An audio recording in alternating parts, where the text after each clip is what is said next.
Now it's been, this is 6 years? Yep. It'll be 6 years August. 6 years in August. So Yep. what kind of, you're dropping. No, I'm not. It's in there. Trust me. No, but you're dangling. Look. You look all dangly. You can't see that on film until Don't now. Dangle. There. Don't dangle, Kim. I wasn't Got big dangling. black things dangling off your shorts. I'm Mark Olson. Luke Gibson and I have a combined 50 years in construction as fence contractors. In that time, we have both experienced failures and success. We travel the country talking with other contractors who share their experiences in hopes that their stories can make you a more successful contractor. So what are some of the other struggles? Some of the other struggles was just name recognition. You know, because they're that other fence company, they did get a bad name for Brand themselves. X. Yeah, Brand X, and I'm Brand A now. And they're like, well, didn't you work for them? Aren't you that person? It was that way with with suppliers. So your suppliers give you a hard time because you were associated with a company Right. that was kind of. And they're like, well, COD, you know, or CIA, cash in advance. You know, we're not going to give you stuff because how do we know you're you and not them? So you got a bad name right off. You had to kind of start with a bad name. Unfortunately, yeah. Which I know. Only I don't get to blame on anybody else. But yourself. When I had to start over again with a bad name, it was all my fault. Right. I have nobody else to blame. So that was a little struggles from the supply end, and then you know, some of the cities we work in, you know, developments are popping up. Well, that's my bread and butter. Mm-hmm. They want the backyard fence for their pool. They want it for Fluffy the dog. So that was a lot of, because some of the cities around here, when you register, have you been in business for so many years? What experience do you have? Right. And so that was a little hard going through there, even though I had the experience. But they say, well, no, you know, some of these companies, you know, we do work for the one pipeline company, and the way they do it, your company's actually given a grade, and you have to have a certain grade to even be a contractor for them. Yep. That's safety rating, right? Right. Yeah. Yeah, and part of it, how long have you been in business? What's your insurance like? You know, Dun and Bradstreet number, all that stuff. I mean, how many people actually know what their Dun and Bradstreet number is? I do. I know mine. Especially if you're doing federal, you have to have one. Right. But a lot of fence contractors, I bet if you ask some fence contractors, they don't know what Dun and Bradstreet is or what the number is. A lot of them don't even know where to look for commercial work, so that's a learning curve. I mean, I do it residentially, but I know, you know, one of the supply houses, they look up your number. They look up your, so. Yeah, look up your DUNS number because it's basically how it's a credit bureau for businesses. Right. So they're looking to see, well, how well they pay. Right. And if you have zero history, it's as bad as having a bad history. Right. So that's one thing that, you know, educating new companies is pay your bills. It's not right sometimes, but maybe you need to not give yourself a check that week if you got to pay your supplier. Because in the long run, if you want those bigger commercial or governmental contracts, they're going to go back to your Dun and Bradstreet number. Yeah, people don't realize I get a lot of questions, well, how do I get into commercial? Well, the first thing about commercial is you got to have enough cash because from the day we step on a job to the day we get paid can be 90 days. Yeah. 90 days that I don't get any money, but yet I'm spending all kinds of money. And your supply houses want paid in 30 days. Yeah. Sometimes you can get them to extend it to 60, but that still leaves me on the hook for 30 days. And then sometimes they want to be a two-part check. Yeah. Because if it's a big enough job, yeah, you got to work, and that's having that relationship with those suppliers. Yeah. Say, hey, I have this $100,000 job. Well, let's work a two-part check.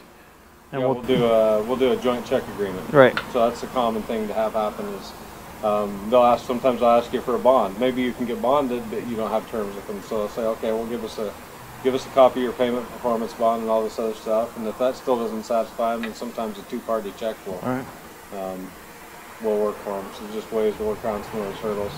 But that's having the communication with those supply houses. If you don't, you know, you just can't pick up a phone and say, hey, I need 4 truckloads of pipe, you know, SS40 pipe. You know, you have to have a communication with them. So what about, let's say, team member recruitment and retention? Was that a challenge during your startup years? Yeah, it was a little bit. You know, some of the guys came with me, and then trying to find some of the other ones. It's hard.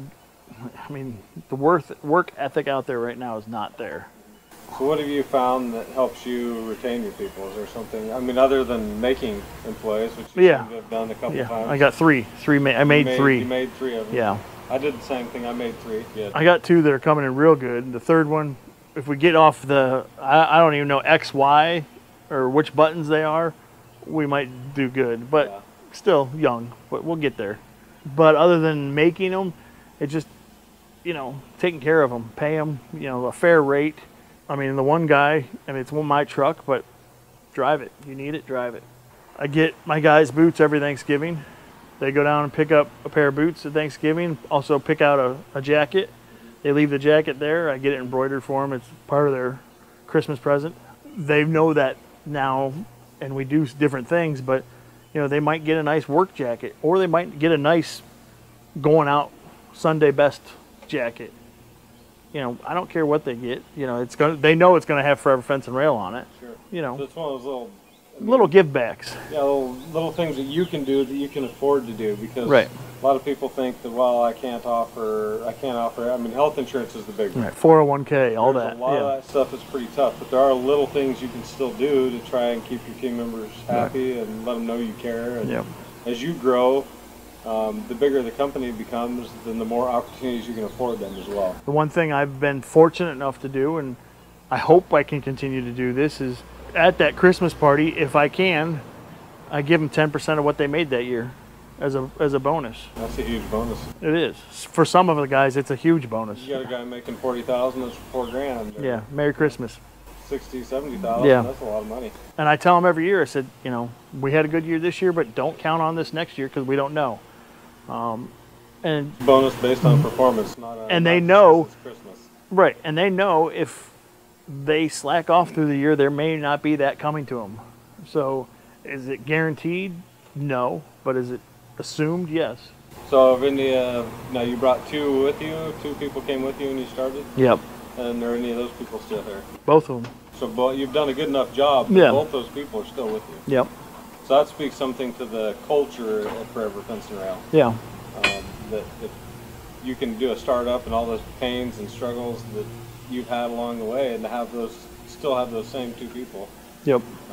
That speaks And volumes. the one installer that helps me out a lot, that's been with me forever, there for the first year, it was his trailer I was using to get, material with, and some of his stuff, just because we were growing pains.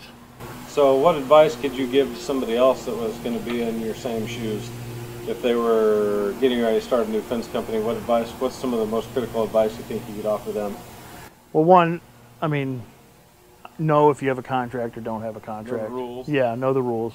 We all talk about making that jump, but first make sure you can do it.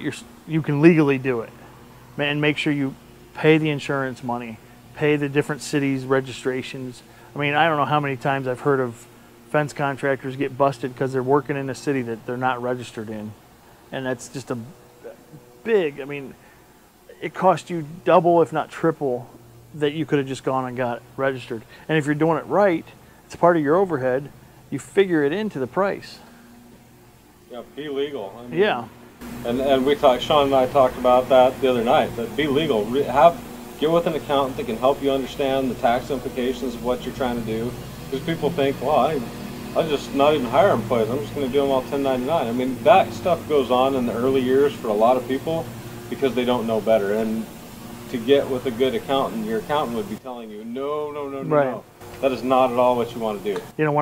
When I went through with my attorney, going through, is it legal? Can I start my own thing? And then setting my LLC up and everything. I'm like, I need a good accountant. And he goes, you're going to pay for this accountant, but you're going to be happy in the long run.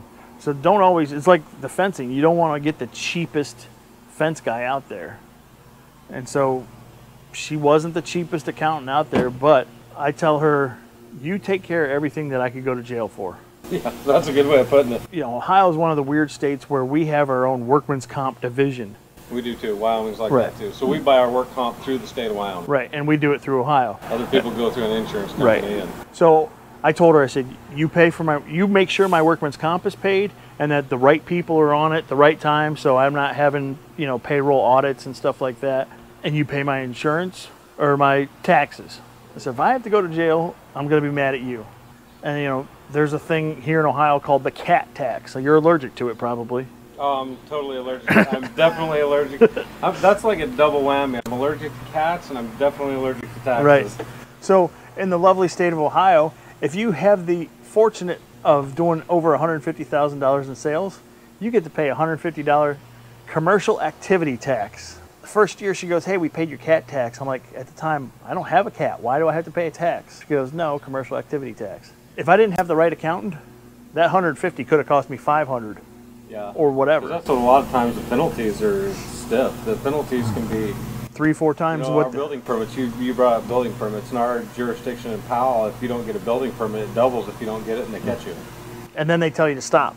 Don't work. And then you have to stop work and Right. go through the whole process. Which could cost you more. You don't think of it, but in the long run, it costs you more. Make sure you look into the local jurisdiction. Yep. Being legal is a big part. Don't just willy-nilly, I would say, jump into business. Know the legalities that you're going to have to do, because it can cost you a ton of money. I mean, especially here, like there's a town here where you have to get a hole inspection for a 4-foot residential ornamental fence. Really? And it's so different from county to county or It's city to city, township, yeah. city to city. Up in northern Wyoming, out in the county, we can do whatever we want. Right. It's a free-for-all. There's no permit, no nothing, no inspections. And then you go down to Laramie County, where my brother is, in one of our other offices. He has to get hole inspections. He has to get rebar inspections. I mean, everything gets inspected down Right. there. Same state, two completely different rules, sets Yeah. of rules.